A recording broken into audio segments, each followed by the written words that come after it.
Sziasztok! Elhoztam nektek 5 gondolatot, hogy mitől is alakulhat ki akné. Az akné nem csak tinédzserkori probléma, hanem sok felnőttet is érint. Ennek több oka is lehet. Első, hormonális változások, itt gondolok a menstruációra, a PCOS-re, vagy akár a fogamzásgátló váltásra. 2.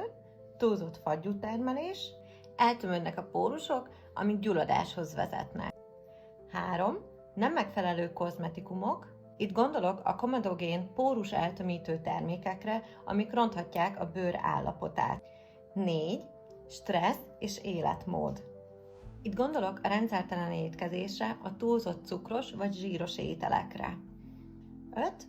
A nem megfelelő bőrápolási rutin. Itt gondolok a túl sok vagy épp nem megfelelő hatóanyag használatára, ami felboríthatja a bőr állapotát. De a jó hír, a legtöbb esetben kezelhető és javítható a bőr állapota megfelelő kezelésekkel és termékekkel. Ha tetszett a videó, akkor dobj egy lájkot! Sziasztok!